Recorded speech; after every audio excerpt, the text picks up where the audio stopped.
Imam al-Tahawi, though, wrote this text.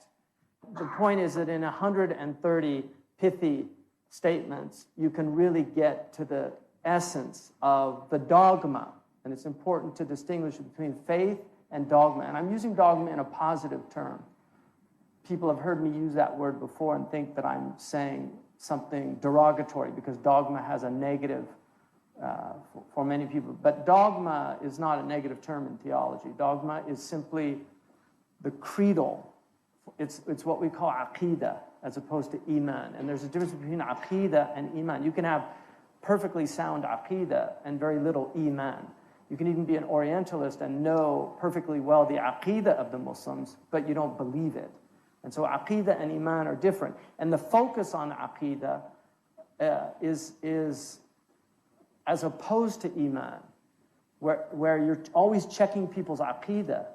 Because you can have incredibly strong faith and your aqeedah might have problems with it. So it's good to correct that. But to denounce somebody as a mubtadi' or a disbeliever or something like that because of problems in their aqeedah is very dangerous for Muslims to do that.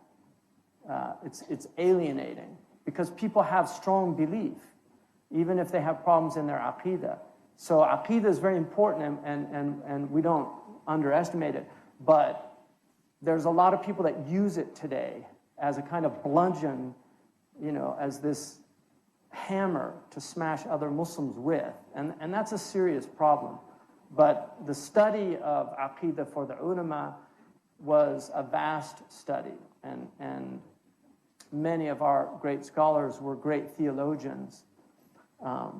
But this is a simple creed. It can be learned in a relatively short time.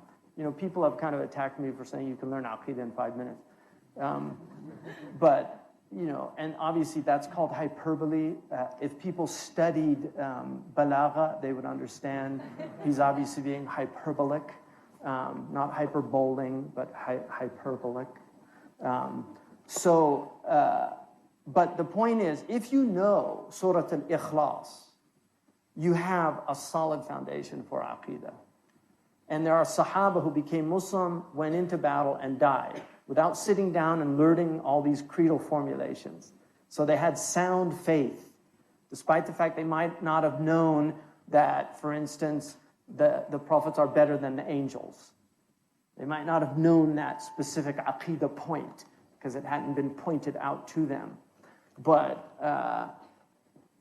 Surah Al-Ikhlas, if you say, قُلْ هُوَ اللَّهُ أَحَدٌ Allahu Samad, lam yalid wa lam yulad wa lam yakul lahu kufuwan ahad.